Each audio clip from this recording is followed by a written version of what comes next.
O que significa o cavango? É um pássaro? É um avião?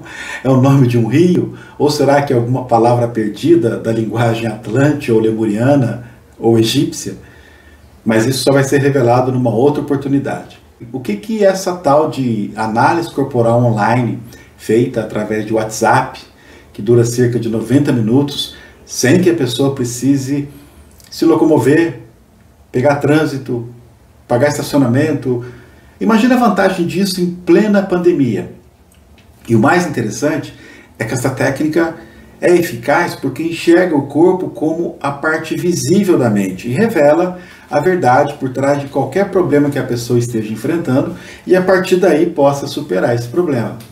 A análise corporal online, feita pela Okavango, não é um procedimento ou técnica complementar de qualquer outra. É uma técnica independente, mas inovadora, e o cliente pode estar em qualquer parte do mundo que tenha acesso à internet para ser atendido. Então, pessoal, atendendo ao desejo daqueles que querem saber mais, eu vou detalhar o que o corpo explica na versão dos criadores da análise corporal. Eu tenho certeza de que agora você vai entender por que essa técnica é tão revolucionária. A fundamentação da análise corporal, desenvolvida pela empresa O Corpo Explica, vem lá do século XX, com o pai da psicanálise, Sigmund Freud. Foi ele quem explicou a existência de uma mente dentro do corpo. E um de seus colaboradores, Wilhelm Reich, abriu um mundo novo para as descobertas da mente. Se Freud foi a pessoa que chegou para a medicina e disse: "Espera aí, tem uma mente dentro desse corpo", o Reich foi quem complementou: não tem uma mente dentro do corpo. A mente e o corpo são uma coisa só. O Reich atendia seus pacientes observando não apenas o que eles falavam, mas também as reações, as expressões e o formato do corpo deles. E ele percebeu que o comportamento e as reações das pessoas com corpos parecidos eram bem semelhantes. E a partir daí, Reich desvendou conhecimentos que deram base para o surgimento das técnicas de bioenergética desenvolvidas mais tarde por Alexander Lowen. É importante lembrar que o processo de milenização do nosso sistema nervoso experimenta 5 sensações básicas: rejeição, abandono, manipulação, humilhação e traição. A maneira como cada um percebe uma situação varia de acordo com a configuração básica do seu sistema nervoso.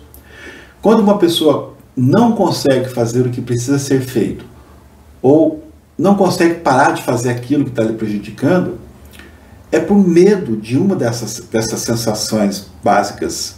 Mas o que é mesmo essa tal de milenização? Imagina a sua medula espinhal como um fio elétrico.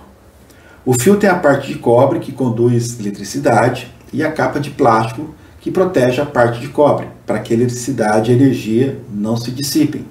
É exatamente assim que a nossa medula funciona.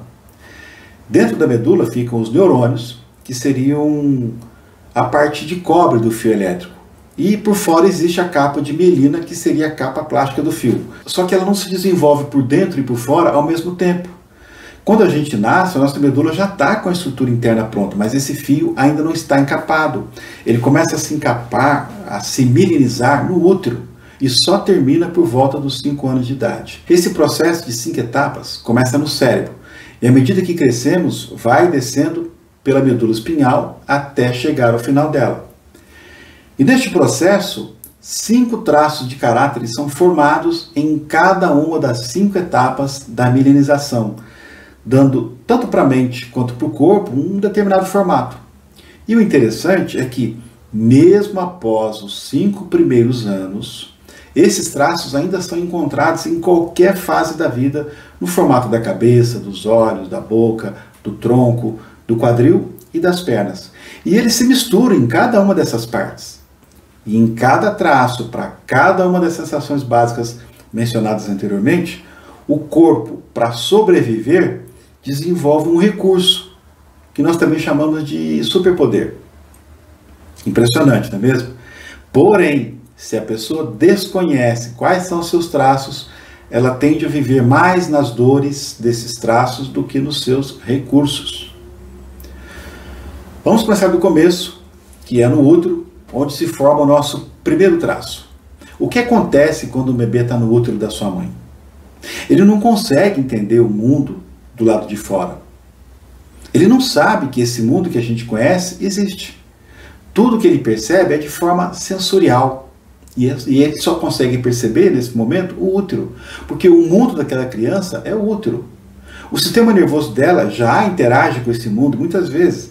E acontece algo do lado de fora do universo da mãe que afeta e interfere na estrutura desse mundo. Imagine uma mulher grávida, cujo marido perde o emprego de uma hora para outra.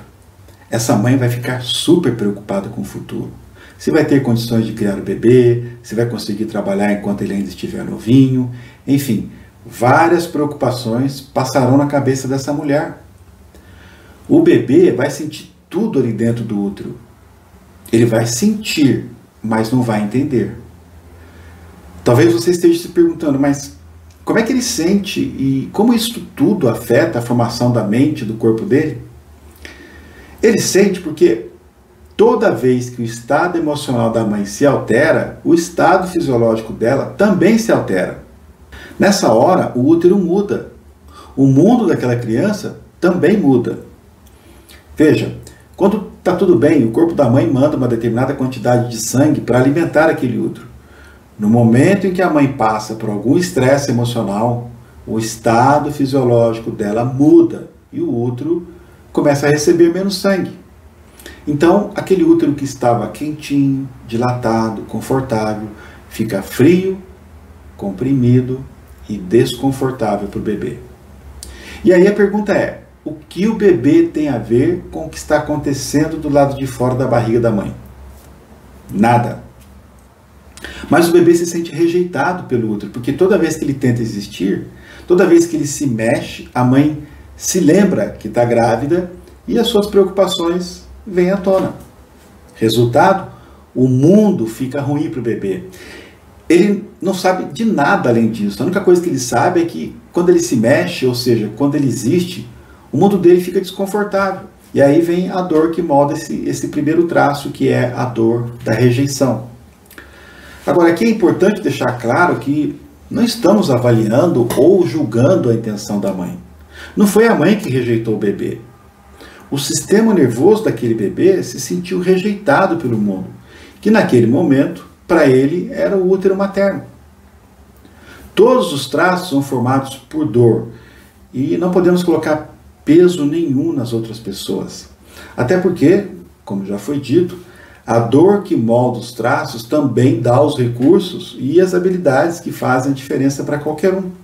Quando as pessoas descobrem os seus superpoderes, elas reconhecem as suas dores. Elas se perdoam, perdoam os outros, perdoam o mundo, e aí elas se permitem realizar. E todo mundo sabe a força e o poder do perdão. É muito fácil você entender o recurso do primeiro traço. Quer ver? Se coloca no lugar de um bebê que está dentro do útero, se sentindo rejeitado pelo mundo. O que é que ele pode realmente fazer? Ele não pode correr, ele não pode chorar, não tem com quem contar, não consegue chamar ninguém. Qual é a única coisa que ele pode fazer? Se desligar daquele mundo. E é exatamente isso que ele faz. É importante você lembrar que neste momento a mielinização está toda no cérebro. Então, onde é que o sistema nervoso já se ramificou, já se mielinizou e já tem as sinapses acontecendo entre os neurônios? No cérebro, porque da nuca para baixo só existe um fio de cobre. A capa que controla essa energia ainda não desceu. É ou não é interessante, gente? Então, a pessoa com predominância desses traços tende a ter um corpo esticado, com articulações mais salientes e a cabeça ligeiramente maior. O corpo vai concentrar toda a energia na cabeça, no cérebro. E é aí que a mente desse traço predominante vai ganhar o seu principal recurso, a capacidade de criar e de racionalizar. E sendo racionais, criativas, imaginativas, essas pessoas criam um mundo paralelo dentro das suas cabeças. E é bonito ver a forma delas funcionarem. Como elas literalmente criam na cabeça um plano inconsciente para sobreviver. É a forma que a inteligência inata do corpo encontra para se sobrepor à dor da rejeição. Voltando ao bebê, ele sente que quando ele existe, o mundo lhe rejeita. Só que ele não tem controle sobre o corpo ainda. Então, se ele deixar a energia descer da cabeça para o corpo, ele vai ter espasmos, ele vai se mexer, vai chutar a barriga da mãe, que vai lembrar que está grávida, que estando estressada vai mandar menos sangue para o útero, que é o mundo desse primeiro traço. Por isso ele consome praticamente toda a energia do seu corpo apenas com a cabeça. Isso dá a ele um corpo que consome pouca energia do pescoço para baixo. Imagine uma pessoa magra, com o corpo bem esticado, as articulações bem presentes e com a cabeça ligeiramente avantajada. Esse é o formato que o corpo desse traço ganha. O sistema nervoso dele entende que para sobreviver no mundo, precisa manter energia na cabeça e mandar pouca energia para o restante do corpo. Geralmente são magros, sempre têm um aspecto de um corpo mais alongado, cheio de pontas e tem um olhar desfocado, desconectado da realidade. Essa pessoa sempre vai dar mais valor para a mente do que para o corpo. É o nerd que, se deixar, não troca nem de roupa. Para ele, o corpo só serve para segurar a cabeça. Incrível, não? A formação desse primeiro traço acontece durante a gestação e no primeiro mês de vida. Depois que o bebê nasce, o processo de milenização continua. E aí a gente entra na formação do segundo traço, que nós vamos ver no próximo bloco. Não perca! Dando sequência na explicação sobre o processo de milenização, vamos à segunda etapa, que se forma na fase da amamentação e desmame. Vai do segundo mês de vida até o final do primeiro ano. É quando o bebê entra numa fase de percepções sensoriais. Audição, visão, olfato, tato e paladar. Ele está tendo esse monte de percepções novas porque a medula se melinizou mais um pouquinho, até a região da coluna cervical. E essa região está com novas sinapses acontecendo. O bebê vai literalmente percebendo o mundo através da boca. E é aquela fase em que a criança coloca tudo na boca. Os brinquedos, o pezinho e tudo que ela conseguir pegar. E qual é a dor da fase que se forma nesse segundo traço? É a dor do abandono. Vamos lembrar que não estamos falando da intenção da mãe. Falamos de como o sistema nervoso do bebê registrou essa interação com o mundo. Se na formação do primeiro traço o mundo da criança era o útero, nesta fase da amamentação é só a figura materna, praticamente só ela. Os pais e as outras pessoas não importam tanto. Para esse sistema nervoso que está se desenvolvendo, o mundo ainda é apenas a mãe. O bebê está em estado de simbiose com a mãe, como se ambos fossem uma coisa só. E por que esse bebê se sente abandonado nesse momento de amamentação e desmame? É porque ele sente que alguma necessidade básica não foi devidamente atendida. É muito intrigante isso.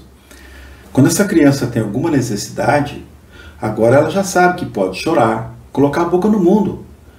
Como ela está cheia de novas percepções sensoriais, a criança tem novas necessidades. E quando ela sente uma nova necessidade, ela chora. Ela já sente fome, frio, dor, sono. E quando uma dessas necessidades não é devidamente atendida, ela se sente abandonada. A palavra devidamente é fundamental. Não quer dizer que ela foi atendida, ela não foi devidamente atendida. Pode ser que ela tenha sido atendida demais ou atendida de menos. Explica isso melhor, Carlos. Vamos lá. Nessa fase é muito comum a mãe dar o peito, mamadeira ou chupeta na boca da criança sempre que ela chora. A criança está chorando de dor, por exemplo, ela ganha um peito. Está chorando porque fez cocô, ela ganha uma mamadeira. Está chorando porque a etiqueta do macacãozinho está incomodando. Ela ganha uma chupeta. Ela ganhou alguma coisa na boca, mas a principal necessidade dela não foi atendida. Ou seja, ela se sente abandonada mesmo com esse excesso de peito ou de atenção. A chupeta, a mamadeira, não resolveu o problema da dor, do cocô ou da etiqueta do macacãozinho. E pode acontecer o contrário também. A criança começar a chorar, a mãe ir lá no berço, dar a mamadeira e deixar a criança. E a criança se sentir abandonada. Pessoal, essa diferença, se foi de mais ou de menos, vai refletir tanto na mente quanto no corpo daquela criança. E isso para o resto da vida. É o que chamamos de segundo traço de excesso ou da falta. E é impressionante como isso deixa marcas no formato do corpo. Marcas que só um analista treinado consegue detectar. Como nós falamos, toda dor que molda o traço de caráter também traz um recurso. Para garantir que suas necessidades sejam bem atendidas, o segundo traço desenvolve uma habilidade incrível de se comunicar, de falar, de se conectar com pessoas, de sentir. São pessoas extremamente sentimentais. Para sobreviver e não ser abandonado, o sistema nervoso nesta fase vai dar ao seu corpo um formato mais fofinho, mais redondinho, mais infantil. Vai ter as pernas mais curtinhas. Olha a inteligência inata do corpo se manifestando mais uma vez para sobreviver. Pessoas com predominância deste traço são extremamente intensas. Enquanto as que têm predominância do primeiro traço não gostam de incomodar, preferem ficar ali quietinhas no seu mundo, se você tentar sair de perto daquelas que têm predominância no segundo traço, elas vão grudar no seu braço, vão segurar você, que é como costuma fazer essa figura redonda, fofa, com as pernas curtas, que toca nas pessoas enquanto fala. Agora, é claro que ninguém é 100% de um traço só. Eles se combinam e até se conflitam. Mas o analista corporal conta com uma ferramenta exclusiva, desenvolvida pelos criadores da técnica, que permite saber o quanto de cada traço a mente da pessoa tem, apenas analisando o formato do corpo dela. Isso mesmo, é uma ferramenta que descobre que tipo de mente uma pessoa tem, acessa e entende a história dessa pessoa só de olhar o formato do seu corpo. Veja no próximo bloco como se dá a terceira etapa do processo de milenização do nosso sistema nervoso. Não saia daí. Bora ver o terceiro traço que se forma durante a milenização. Nesta fase, a milenização já está mais abaixo. Ela está saindo da região da coluna torácica e entrando na coluna lombar. O bebê já tem controle da parte superior do corpo. Esse traço se forma entre o primeiro ano até por volta dos 2 anos e meio. Conforme já falamos, todos os traços são formados por uma dor, que em determinado momento gera um recurso e um formato equivalente para o corpo. O momento desse terceiro traço é quando a criança começa a interagir com o mundo além da mãe e vai entre 1 e 2 anos e meio. E como já vimos, quando a criança está na segunda fase, ela ainda está em um processo de simbiose com a mãe. O mundo daquela criança é apenas a mãe e praticamente nada além dela. Na fase seguinte, ela começa a interagir e perceber o mundo à sua volta. Então a criança sente que o simples fato de existir não faz ela tão importante assim. O seu destaque vem para aquilo que ela faz. Quando ela começa a fazer coisinhas legais, os pais fazem questão de exibi-la para as outras pessoas. Então ela sente que só é importante, só ganha atenção dos pais e das outras pessoas quando ela faz o que as pessoas querem que ela faça. Com isso ela se sente usada e manipulada. Essa é a dor do terceiro traço. A criança sente que se não fizer nada, ninguém vai dar atenção, ninguém vai dar valor pelo que ela é. E como o nosso sistema nervoso é inteligentemente programado para sobreviver, essa criança desenvolve uma tremenda habilidade de articular, de convencer os outros. Lembrando que a dor que molda cada traço também é a dor que gera nele um recurso. Então, o recurso do terceiro traço é justamente a sua capacidade de liderar, de negociar, de manipular, sejam coisas, situações, pessoas. Gente, isso não é incrível?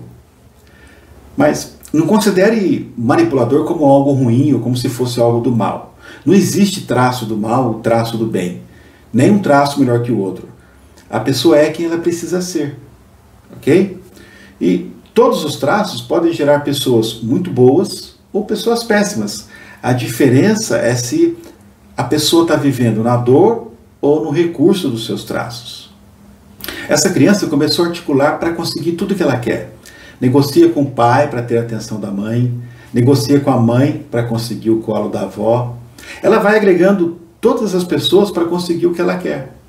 Ela interage com o mundo e com as pessoas negociando.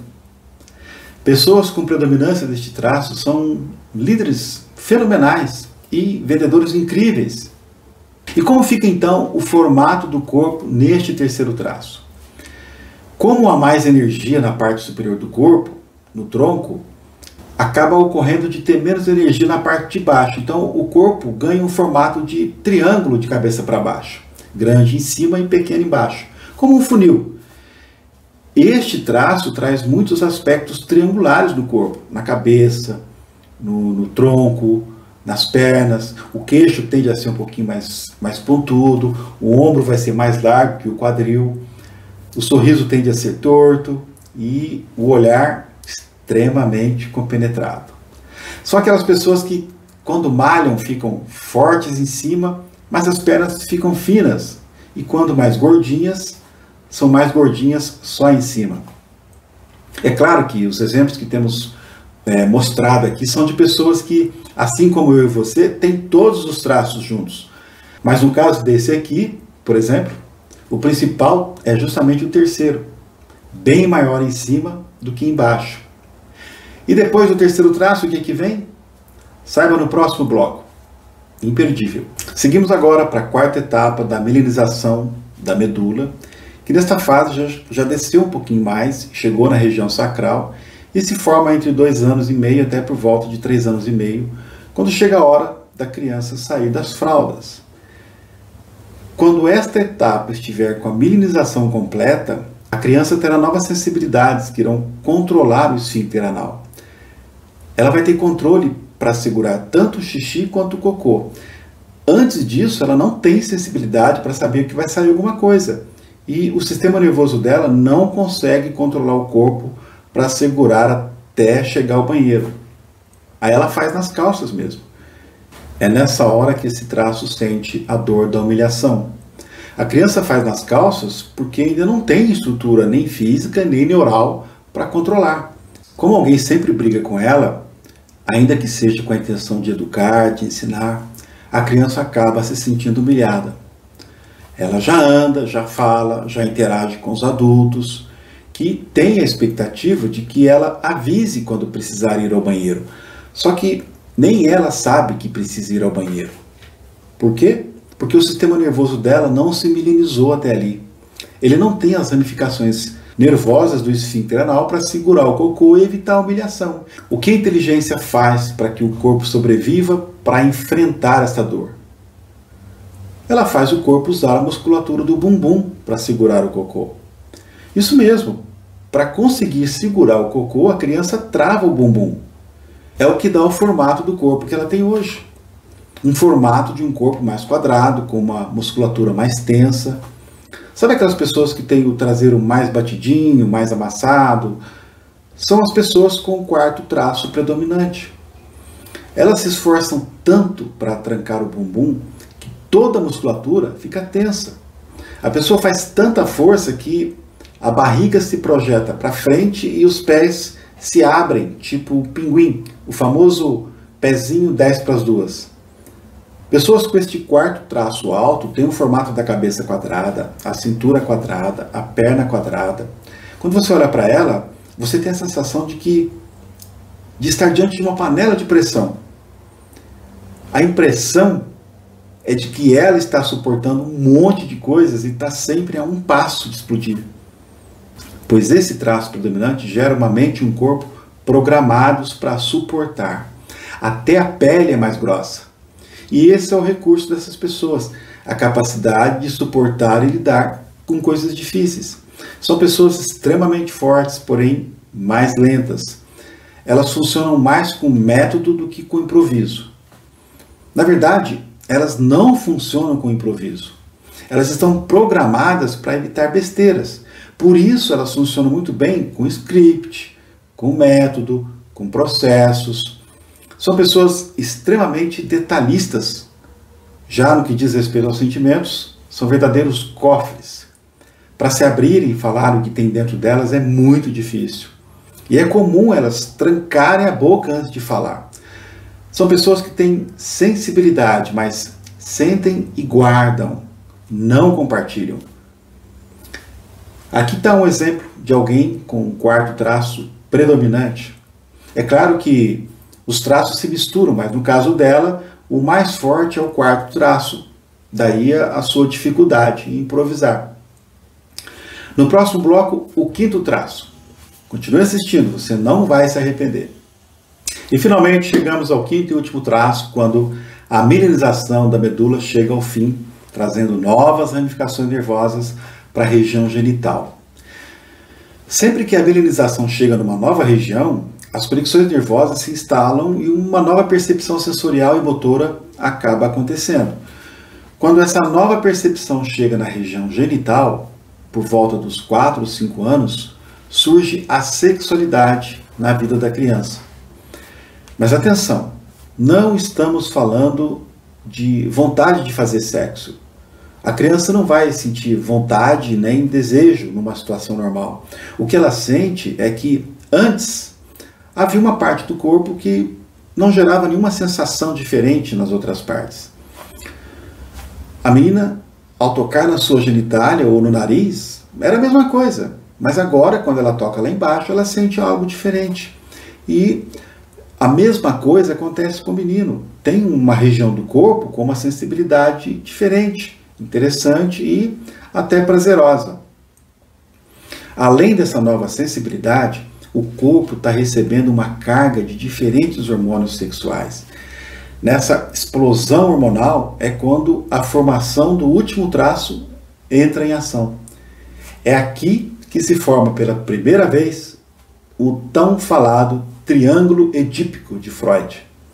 A menina vira princesinha do papai e o menino vira o príncipe da mamãe. A dor deste quinto traço é a dor da traição. Essa criança se sente traída, excluída, porque a mãe falou para o menino que ele é a vida dela, mas quando chega a noite, ela dá um beijinho nele e vai dormir com o papai. Nesse momento, o menino fica fora da relação, como se a mãe tivesse preferido o papai ao invés dele.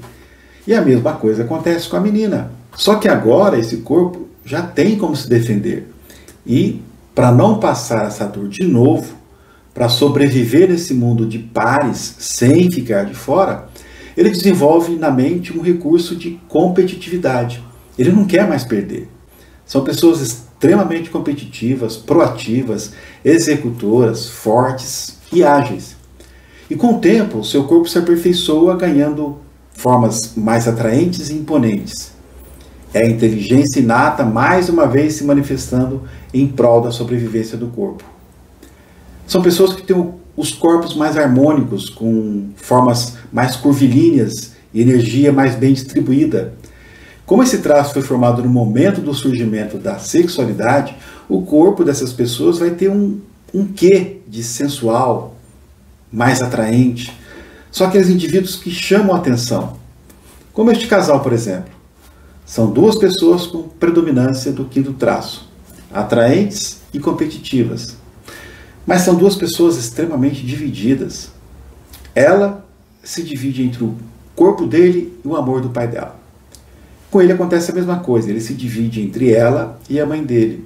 Essa divisão vai para a vida toda. Essas pessoas vivem num mundo triangular, entre uma relação e outra, entre uma carreira e outra, entre um projeto e outro. Este tipo de mente nunca coloca todos os ovos numa cesta única e nunca confia totalmente em alguém. E também tem uma necessidade extrema de controle. Tudo porque o seu sistema nervoso está programado para sobreviver em um mundo em que talvez ele seja trocado e ele não quer perder de novo. Talvez se este casal tivesse conhecido a análise corporal online da Alcavango, ainda estariam juntos até hoje. Sim, porque esta técnica, ao permitir entender a sua mente a partir de uma análise, ajuda você a lidar com situações que não lhe fazem bem, aprendendo a usar melhor os recursos da sua própria mente. A sua forma de se comunicar e conduzir seus relacionamentos será diferente. E é claro que, assim como você se conhecerá profundamente, você também saberá o que fazer e o que não fazer com as pessoas que são importantes para você. Com certeza você já se identificou ou identificou alguém que você conhece com um ou mais desses 5 traços.